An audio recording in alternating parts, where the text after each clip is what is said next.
She vanished in 43 seconds of recorded footage, but the camera caught something no one noticed. A single reflection that shouldn't exist. The story opens with flickering security footage, blurred by drizzle and night. A woman walks down a driveway, keys jangling softly.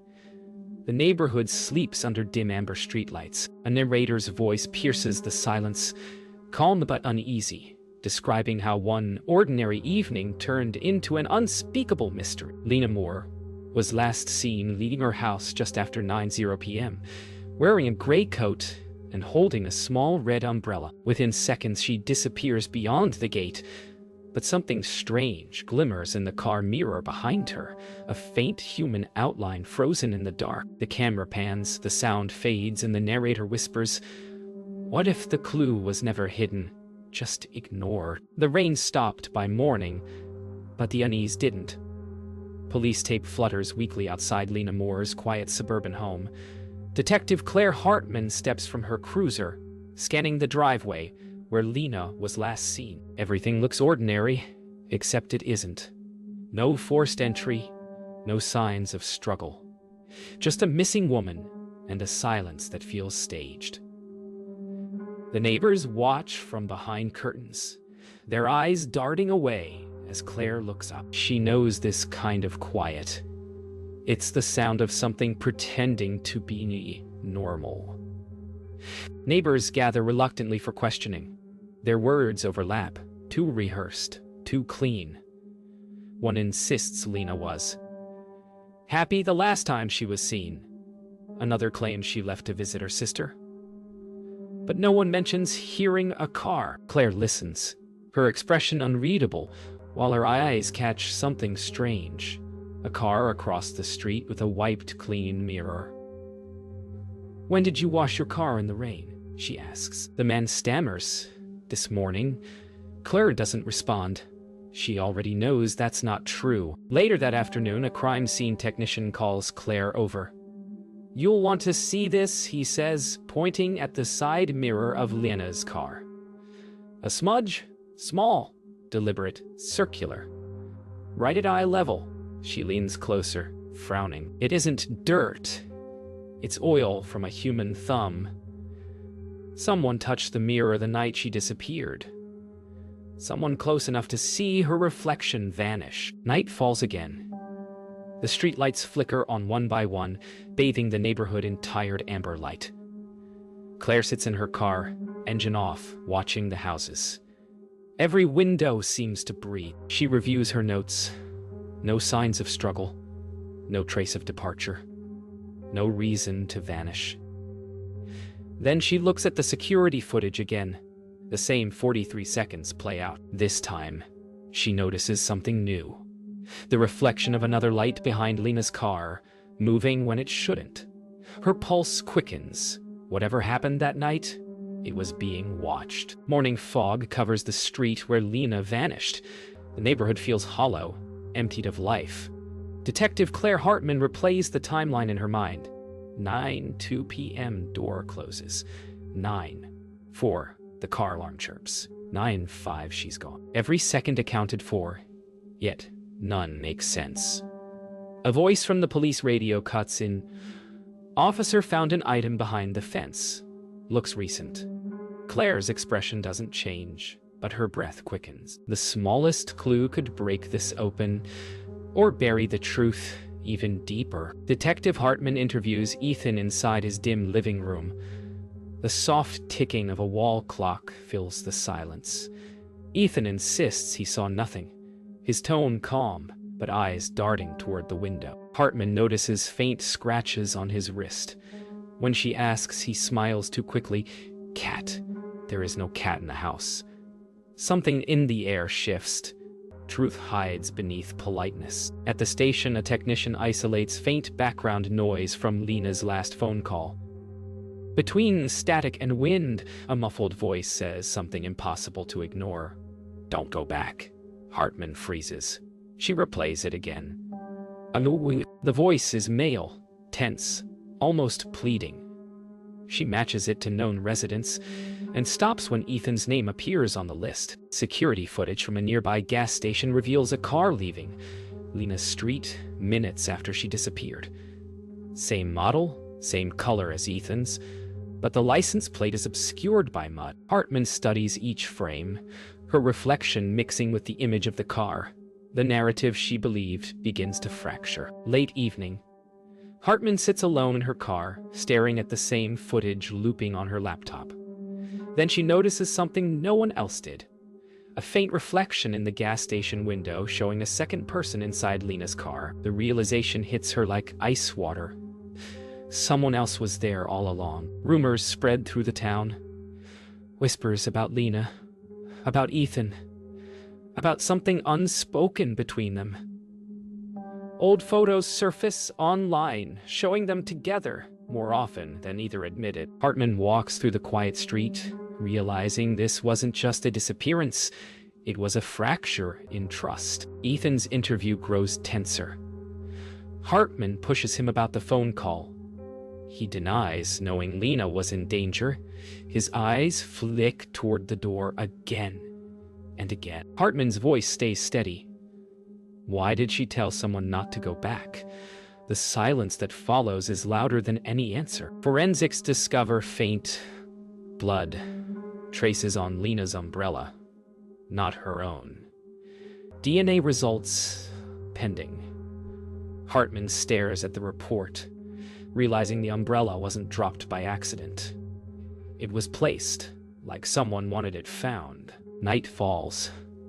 News crews swarm the neighborhood, lights flashing red and blue. Ethan steps outside, cameras capturing every blink of his eyes. He looks cornered, his composure slipping. Hartman watches from a distance, silent. Truth is closing in at 2 a.m.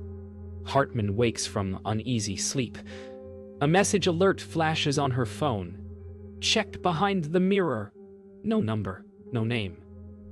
She sits upright, breath held. The missing clue is calling her back. The morning light feels wrong, too bright for what's coming. Detective Claire Hartman drives in silence, the voice message still echoing in her mind. Check behind the mirror. She replays it again, the words warped with static but unmistakably male. Every case has a hinge moment. This is hers. At Lena's home, the bathroom mirror stares back, ordinary and innocent. Then Claire's fingers trace the edge, finding a faint looseness, like it had been moved recently. Beneath it, folded in a plastic sleeve, she finds a phone memory card.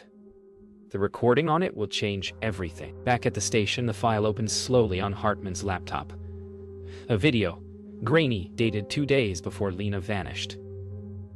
Lena sits in her car, eyes red, voice trembling.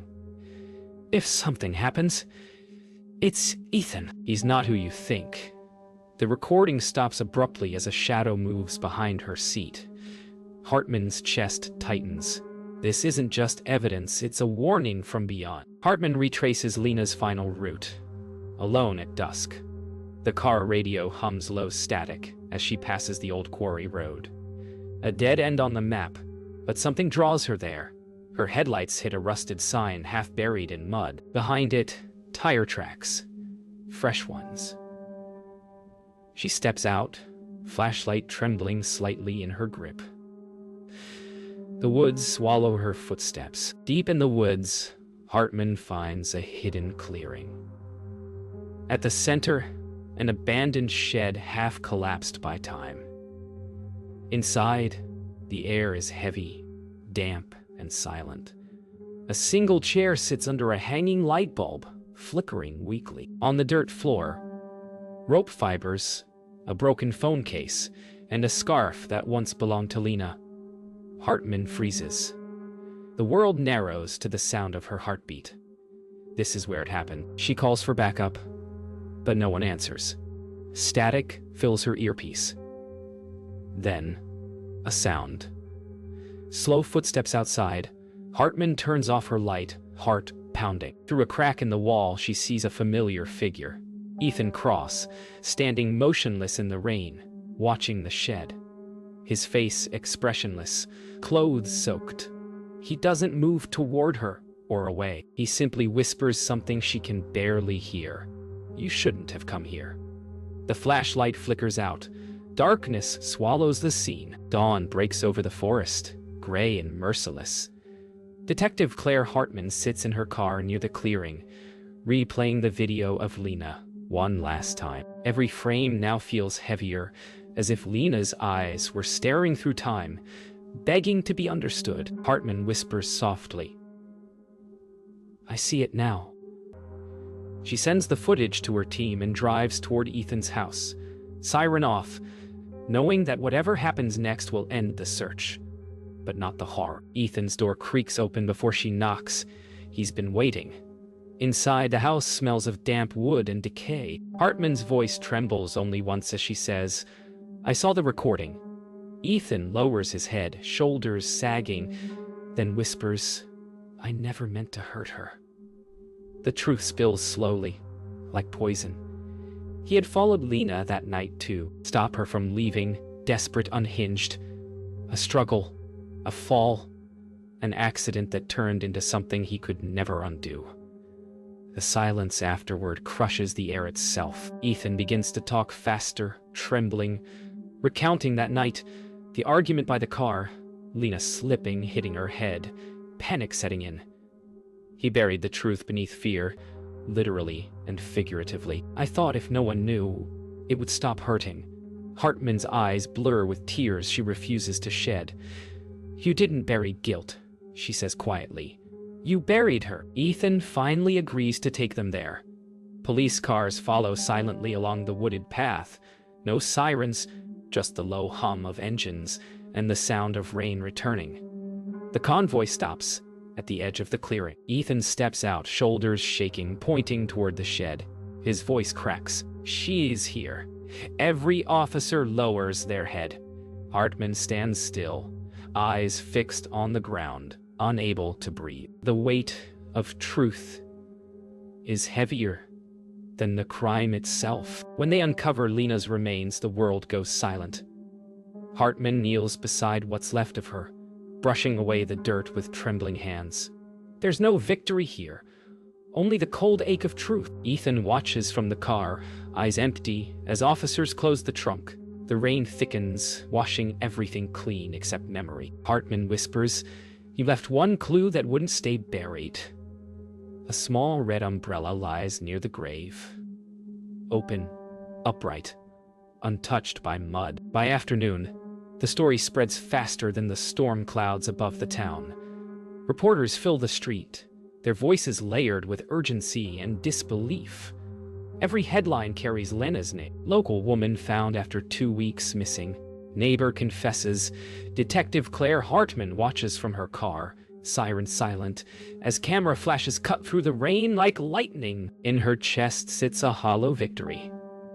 She's solved the case, but the cost feels immeasurable. At the station, Hartman stands before a room full of cameras. She reads the official statement, voice steady, though her hands tremble beneath the podium. Behind her, a photograph of Lena glows on the projector screen. When the questions begin, why wasn't the clue found earlier? She hesitates, then answers softly, because sometimes we only see what we expect. The room goes quiet. That night, Hartman walks the empty halls of the precinct, replaying the security footage in her mind. Frame by frame, reflection by reflection. She stops at her desk and stares at the small red umbrella lying beside her files. A memory floods in. Lena laughing during a community picnic, the umbrella spinning in sunlight. For the first time, Hartman allows herself to cry, silently, for the life she only knew through evidence. In the interrogation room, Ethan sits handcuffed, staring at the table. When Hartman enters, he doesn't look up. Minutes pass before he speaks. "I thought I could fix it. Make it look like she ran away." His voice cracks on the last word. Hartman says nothing. She only slides the photo of Lena across the table. He touches it with shaking fingers, eyes filled with something between remorse and emptiness. "I didn't want to lose her," he whispers. "You already did," Hartman replies. Weeks later, the town moves on. But Hartman doesn't. She visits the clearing one last time, standing in silence before the repaired ground.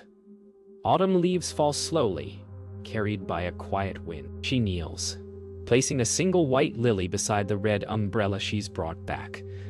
In the distance, the sound of children playing echoes faintly. Life resuming, unaware of what was buried here. She whispers, "You can rest now, Lena." Then she stands and walks away, leaving the umbrella open in the breeze. Months later, the world has grown quiet around the story. The news has moved on. The houses repainted, the lawns trimmed, but memory lingers. Detective Claire Hartman drives through the same neighborhood where it began. Every driveway, every mailbox holding a faint echo of that night. She slows as she passes Lena's house, now occupied by someone new. Curtains flutter in the window, and for a heartbeat she imagines Lena standing there, alive, smiling. The illusion fades, leaving only sunlight and silence. At police headquarters, Hartman prepares her final case report. Her desk is bare except for one photograph, Lena's red umbrella under the rain. She writes slowly, carefully. The smallest detail led to the largest truth. Her words aren't for the department, but for herself, a promise to never overlook what seems insignificant. Because sometimes, the most horrifying answers hide in plain sight. Later that evening, a documentary crew airs the footage that started it all. The security video of Lena's last moments. Millions watch as the narrator explains how one reflection exposed the truth. Hartman sits alone in her living room, watching the same footage on television, the sound low. As the narrator's voice fades, the camera pans toward the reflection again. The same glint in the car mirror that once changed everything. It no longer feels sinister. It feels like closure. The next morning, Hartman visits a memorial garden dedicated to unsolved and recovered missing person cases. Names carved into stone glint in the rising sun. She finds Lena's plaque and lays a single red umbrella charm beneath it. A soft breeze moves through the flowers as if carrying whispers. She closes her eyes and breathes deeply. The case is over, but the questions remain eternal. How many others hide behind unnoticed reflections? How many stories still wait to be seen? That night, Hartman's final narration closes the story. We think we see everything, but the truth hides in the smallest details. A reflection, a sound, a single breath between heartbeats. The most disturbing clue isn't what we find, it's what we missed. The image of the mirror fades back into view one last time, the distorted reflection of Lena, smiling faintly through the rain. The screen cuts to black, leaving only a single question suspended in silence. How many details have we already missed?